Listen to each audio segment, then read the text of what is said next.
मैं तपेश्वर देव, नमस्कार, जोहार तथा सलाम। मैं जिला गोड्डा, प्रखंड मेहरमा में पारा शिक्षक के पद पे कार्यरत हूँ। मैं अपने मन के विचार को आज भी व्हाट्सएप के माध्यम से सबके सामने रखने जा रहा हूँ। आज से 1 महीना पहले मेरा एक वीडियो वायरल हुआ था। उसमें मैंने पारा शिक्षक नियुक्ति से संबंधित कुछ बातें रखा था, लेकिन वीडियो वायरल होने के बाद उसमें कुछ 2 महत्वपूर्ण बातें छूट गई थी, जिसे मैं इस वीडियो के माध्यम से सबके सामने रखने जा रहा हूँ। सबसे पहले मैंने उस वीडियो में पारा शिक्षक की नियुक्ति 3 फेज में दिखाया था। 2000 ईस्वी के बाद पहला फेज शिक्षा दूत के नाम से जाना गया था, दूसरा फेज पारा शिक्षक के नाम से जाना गया था, तीसरा फेज विज्ञान शिक्षक के रूप में जाना गया था। तो इस नियुक्ति के संबंध में मैंने कहा था कि यह झारखंड सरकार के द्वारा जिला कार्यालय को आदेश आया था और जिला कार्यालय के माध्यम से प्रखंड कार्यालय को आदेश आया था पत्रांक दिनांक के साथ। आदेश आने के बाद ग्राम स्तर पे पारा टीचर के चयन के लिए आम सभा किया गया था। उस आम सभा में वहाँ के जो सबसे अधिक पढ़े लिखे लोग थे, जिनकी न्यूनतम अर्हता मैट्रिक रखा गया था, उन्हें आम सभा के द्वारा पारा शिक्षक के रूप में चयन किया गया था। लेकिन उस वीडियो में मैंने कहा था कि चयन करने के बाद उन्हें पढ़ाने का आदेश मिल गया था। लेकिन इस बीच में एक बात छूट गई थी जो महत्वपूर्ण था। तो जब ये चयन ग्राम स्तर पर लोग पारा टीचर का किया गया, तो उसमें प्रखंड कार्यालय में प्रखंड शिक्षा समिति की स्थापना की गई थी। प्रखंड शिक्षा समिति में प्रखंड विकास पदाधिकारी, प्रखंड शिक्षा प्रसार पदाधिकारी तथा अन्य पदाधिकारी, संसद प्रतिनिधि, विधायक प्रतिनिधि तथा शिक्षक संगठन के एक सदस्य उसमें होते थे। तो ये सारे लोगों को बना के एक समिति बनाई गई थी। समिति बनाने के बाद जो ग्राम स्तर पे पारा टीचर का चयन किया गया था, अनुमोदन के लिए इनके सामने रखा गया था और अनुमोदन होने के बाद ही पढ़ाने का आदेश विद्यालय को आया था और वहाँ पारा टीचर अपना नियुक्त होकर पढ़ाने का काम प्रारंभ कर दिए थे और उस अनुमोदित कॉपी को जिला कार्यालय को भेज दिया गया था और वहाँ के माध्यम से पारा टीचर को मानदेय मिलना प्रारंभ हो गया था। तो ये नियुक्ति का एक ठोस आधार हम लोगों के पास था। इसमें एक आरक्षण की बात भी छूट गई थी। तो आरक्षण को इस रूप में जिक्र किया गया था झारखंड सरकार के द्वारा, जिसको मैं इस वीडियो के माध्यम से रखने जा रहा हूँ। उसमें एक जिक्र था कि किसी गांव में आम सभा यदि पारा टीचर के लिए किया जाएगा तो वहाँ यदि एसटी महिला है और तो उनको लेना है, और यदि महिला नहीं है तो पुरुष को लेना है। यदि एसटी अभ्यर्थी नहीं मिलते हैं तो एससी अभ्यर्थी से लेना है। उसमें पहले महिला को, महिला नहीं है तो पुरुष को। एससी के बाद यदि एससी नहीं है तो ओबीसी में लेना है। यदि महिला है तो उसको लेना है, महिला नहीं है तो पुरुष को लेना है। यदि ओबीसी अभ्यर्थी नहीं है तो समान जाति के यदि महिला है तो उनको लेना है, यदि महिला नहीं है तो पुरुष को लेना है। तो यहाँ एसटी का मतलब हो गया अनुसूचित जनजाति, एससी का मतलब हो गया अनुसूचित जाति, ओबीसी का मतलब हो गया पिछड़ा और जनरल का मतलब हो गया समान। तो यहाँ समान योग्यता रहने पे क्रमबद्ध जिस तरह मैंने बताया वैसे अभ्यर्थी को लेना था।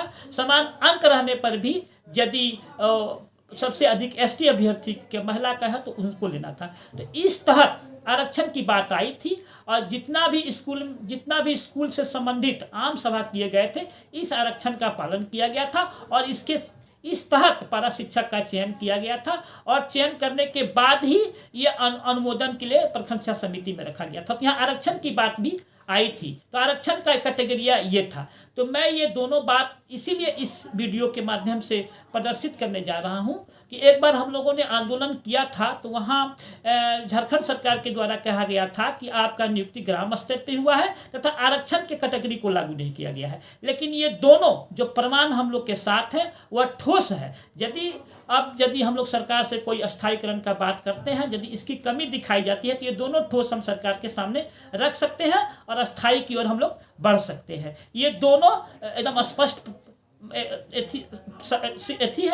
सिद्ध है कि ये सही है और इसके तहत पारा शिक्षक का चयन किया गया था। तो मैं ये संगठन के लोगों को और वीडियो के माध्यम से आप लोगों के पास पहुंचा रहा हूं, जो कि हम लोग को बात करने में ये एक रास्ता निकलेगा। इसके बाद मैं इधर 1-2 दिन से देख रहा हूँ कि आंदोलन की बात चल रही है, आंदोलन करने का निर्णय लिया जाए, ये चल रहा है। मैं आंदोलन का समर्थन कर रहा हूँ, मैं आंदोलन करने का समर्थन भी कर रहा हूँ, मैं आंदोलन में रहूँगा भी।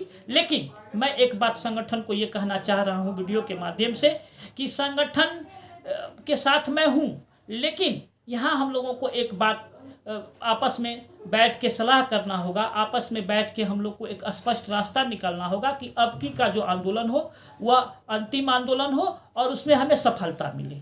और सफलता मिलने के लिए किस तरह का आंदोलन हो, इसका एक रूपरेखा हम लोगों को बैठ के तैयार करना होगा। तो इसमें जो मेरे मन में कुछ बात आया है, मैं इस वीडियो के माध्यम से आप लोगों के पास पहुँचाने जा रहा हूँ। मानना नहीं मानना आपके ऊपर है, लेकिन जो मैं भी एक प्रखंड अध्यक्ष होने के नाते मैं इस बात को रखने जा रहा हूँ। इससे पहला मेरा जो विचार है, जो आज हम आंदोलन करने जा रहे हैं, पहले तो हमको एक होना पड़ेगा। हम लोग जो बिखरे हुए हैं, हम लोग को एक होना होगा।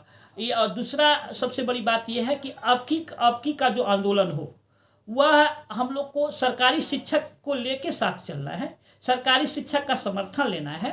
और सरकारी शिक्षक का जब तक हम लोग को समर्थन नहीं मिलेगा तब तक हम लोग बहुत पीछे रहेंगे, हम लोग को बहुत आगे जाना है। क्योंकि बिहार में ऐसा देखा गया था कि वहाँ के जो पंचायत शिक्षक जो आंदोलन किए थे, उनके साथ सारे सरकारी शिक्षक उसके आंदोलन में भाग लिए थे। वहाँ सरकार झुकी थी और उनके मांग को सरकार का मानना तय हो गया था और उसमें वो लोग सारे लोग समर्थन किए थे। तो आज झारखंड में जब भी हम लोगों ने आंदोलन किया है तो सरकारी शिक्षक का समर्थन हम लोग नहीं ले पाए हैं। इसमें सरकारी शिक्षक का समर्थन लिया जाए। मैं संगठन के जो नेता हमारे हैं उनसे मैं अनुरोध करता हूं कि जो हमारे सरकारी संगठन में जो अध्यक्ष हैं, महासचिव हैं, सचिव हैं, उनसे बात किया जाए और उनका समर्थन इस आंदोलन में जरूर लिया जाए। ये हो गया। इसके बाद मैं एक बात और कहना चाहता हूँ कि अब का जो आंदोलन हम लोगों का हो यह प्रखंड स्तर पे हो।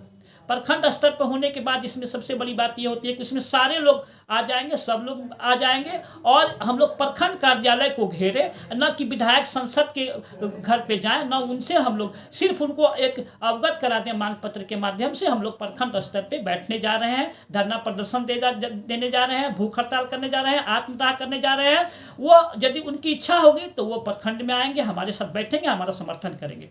और मैं एक बात इसलिए कह रहा हूँ कि आज तक हम लोगों को विधायक संसद लोग ठगे हैं, क्योंकि वह नहीं समझ रहे हैं कि हम लोग को अस्थायी किया जाए। क्योंकि उनका झंडा ढोने वाला कौन रहेगा? कोई नहीं रहेगा। हम लोग को तो राजनीतिक हथियार बना के रखे हैं झंडा ढोने वाला। तो हम लोग को अस्थायी हो, वो क्यों चाहेंगे कि लोग का अस्थायी हो? इसलिए इस बात को यहाँ हम लोग को समझना होगा। इसलिए हम लोग को पदाधिकारी को घेरना है और उनका यदि समर्थन होता है तो आके हमारा समर्थन करे। हमको राजनीतिक हथियार नहीं बनना है, क्योंकि इतना दिनों तक हम लोगों ने विधायक संसद का घेरा लेकिन कहीं कुछ लाभ नहीं हुआ। उन लोगों ने हम लोग को ठगने का काम किया है।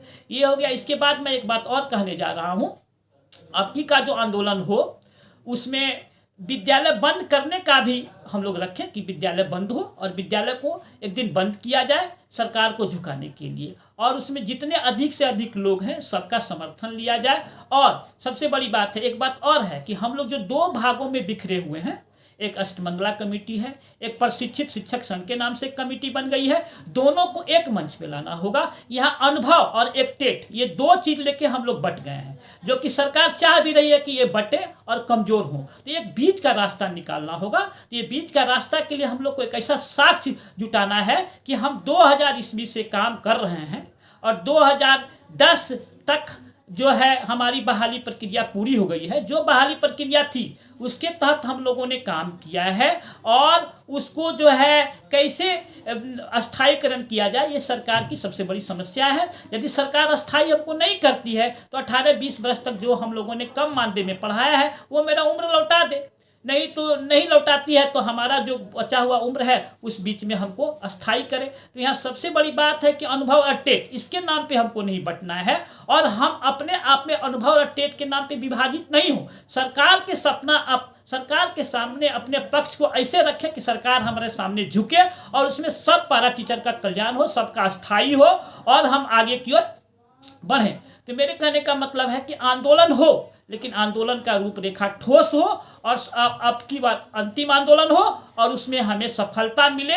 इस बात पे हम लोगों को सभी को मिलकर सोचना होगा और एक रास्ता निकलना होगा, एक मार्गदर्शन देना होगा और जो 2 भागों में हम लोग पारा टीचर बटे हुए हैं उसको एक मंच पे लाना होगा, तभी हमें सफलता मिलेगी, नहीं तो नहीं सफलता मिलेगी। लेकिन पॉजिटिव सोच के चलना है, निगेटिव मिलेगी। हम लोग पहले एक मंच पे आए और टेट और अनुभव के बीच का रास्ता निकालना होगा और उसमें सबके हित की बात हो, सब लोग सोचें। और जहाँ तक परीक्षा की बात आ रही है, हम लोग परीक्षा देने के लिए तैयार हैं, लेकिन परीक्षा के नाम पे समय बीतते जा रहा है, परीक्षा नहीं हो रहा है और परीक्षा के नाम पे सरकार भी हमको ठग रही है और परीक्षा कब होगा नहीं होगा, इस बीच में हमारे पारा शिक्षक का बहुत कम समय बचा हुआ है।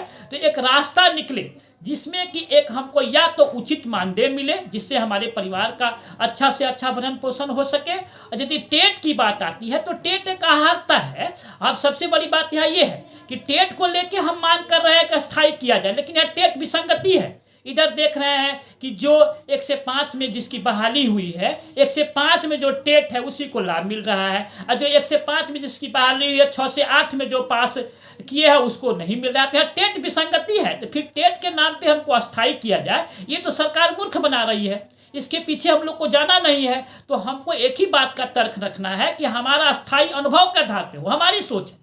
ये नहीं मैं कहता हूं कि आप लोग ऐसा कीजिए, लेकिन टेट के आधार पे हमको अस्थायी करें। लेकिन अभी टेट के आहार जो टेट का जो बाध्यता है, जो टेट के नाम पे कुछ पारा टीचर हमारे टेट के नाम पे मानदेय ले रहे हैं, बढ़ोतरी मानदेय, लेकिन कुछ पारा टीचर टेट के नाम पे मानदेय नहीं ले रहे हैं और आप कह रहे हैं कि टेट को अस्थायी किया जाए। तो ये ठगने वाली बात नहीं होनी चाहिए। एक ठोस आपके सामने एक रास्ता निकलना चाहिए कि पारा टीचर का अस्थायी कैसे हो। तो टेट और अनुभव के बीच का रास्ता निकालना होगा और सरकार पे एक दबाव बनाना होगा कि जो वर्तमान में सारे पारा टीचर कार्यरत है सबको अस्थायी किया जाए, नहीं तो एक जो है एक उचित मानदेय, जो एक सरकार जो एक उचित मानदेय से बिहार के तर्ज पे, छत्तीसगढ़ के तर्ज पे जो चल रहा है उसको लेके हमको आगे बढ़ना है। बस इतना कह के मैं अपने वचन को विराम देता हूँ। सबको जोहार, नमस्कार, सलाम।